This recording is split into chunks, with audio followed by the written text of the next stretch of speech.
ಮಾಡಿಸ್ಕೊಳ್ತೇನೆ ನಾನು. ಕೋರ್ಟಿಗೆ ಹೋಗ್ತಿ, ಆದ್ರೆ ನಿನ್ನ ತೀರ್ಮಾನ ಮೆಟ್ಲಲ್ಲಿ ನಾನು ಮಾಡ್ತೀನಿ.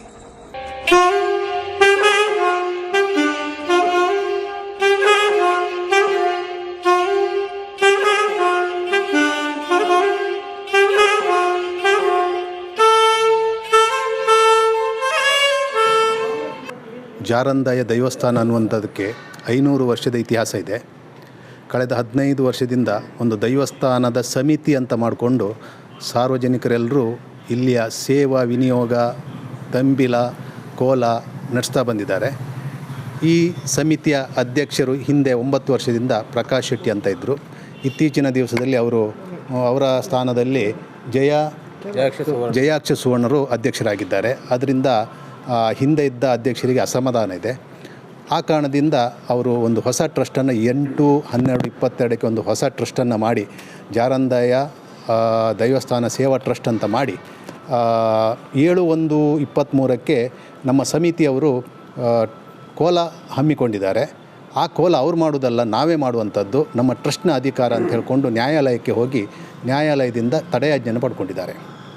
ಈ ನ್ಯಾಯಾಲಯದಿಂದ ತಡೆಯಾಜ್ಞೆ ಪಡೆಯುವಾಗ ಆ ಟ್ರಸ್ಟಿನ ಒಬ್ಬ ಟ್ರಸ್ಟಿ ಅಂತೇಳಿದರೆ ನಮ್ಮಲ್ಲಿ ಪೂಜಾರಿ ಆದಂಥ ಸುಧಾಕರ ಪೂಜಾರಿ ಅವರ ಕಸಿನ್ ಬ್ರದರ್ ಜಯ ಪೂಜಾರಿಯನ್ನು ಶಾಮೀಲಾಗಿಸ್ಕೊಂಡಿದ್ದಾರೆ.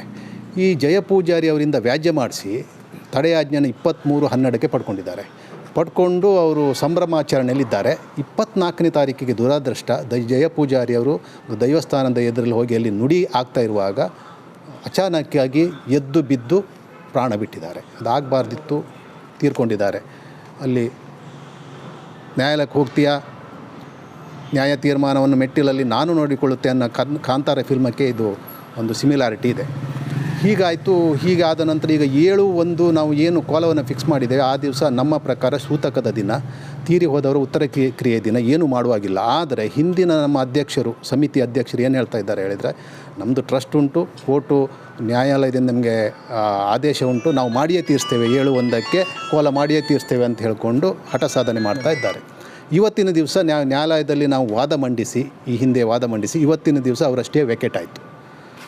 ನಾವು ನೆಕ್ಸ್ಟ್ ಕೋಲವನ್ನು 13/1ಕ್ಕೆ ಫಿಕ್ಸಪ್ ಮಾಡ್ಕೊಂಡಿದ್ದೇವೆ ಸಮಿತಿಯಿಂದ. ಆ ಟ್ರಸ್ಟಿಗೆ ಯಾವುದೇ ನಾವು ಅಧಿಕಾರ ಕೊಡಲಿಲ್ಲ, ಸಮಿತಿ ಬರ್ಖಾಸ್ತ ಆಗಲಿಲ್ಲ, ನಮ್ಮ ಮ್ಯಾನೇಜ್ಮೆಂಟನ್ನು ಹಸ್ತಾಂತರಿಸಲಿಲ್ಲ. ಆದರೂ ಕೂಡ ಅವರು ನಾವು ಮಾಡಿಯೇ ಮಾಡ್ತೇವೆ ಅಂತ ಕೋಲ ಮಾಡಿಯೇ ಮಾಡ್ತೇವೆ ಅಂತ ಹೇಳುವ ಒಂದು ದುರಾಲೋಚನೆಯನ್ನು ಹೊಂದಿದ್ದಾರೆ. ಅದಲ್ಲದೆ ನಮ್ಮ ನರ್ತಕರಾದಂಥ ಸನ್ಮಾನ್ಯ ಭಾಸ್ಕರ್ ಬಂಗೇರ ಅವರಿಗೆ ಆಗಾಗ ಬೆದರಿಕೆ ಹೊಡ್ತಾ ಇದ್ದಾರೆ. ನೀವು ನರ್ತಕನಾಗಿ ನಮ್ಮ ಪರವಾಗಿ ನುಡಿ ಕೊಡಬೇಕು, ನಾವು ಹೇಳಿದಂತೆ ನುಡಿ ಕೊಡಬೇಕಂತ. ಅದಕ್ಕೆ ಅವರು ಒಪ್ಪದೇ ಇದ್ದಾಗ ಬೇರೆ ನರ್ತಕನನ್ನು ನಾವು ಮಾಡಿ ಇದಕ್ಕೆ ಸಂಬಂಧಪಟ್ಟ ಎಲ್ಲ ಐಟಮ್ಸ್ಗಳನ್ನು, ದೇವರ ಮುಖವಾಡ ಮತ್ತು ಇತರ ಎಲ್ಲ ಬಂಗಾರ, ಎಲ್ಲ ಭಂಡಾರದಲ್ಲಿರೋ ಎಲ್ಲ ಐಟಮ್ಸನ್ನು ನಾವು ಬೇರೆ ಪ್ರತ್ಯೇಕ ಮಾಡಿಕೊಂಡು.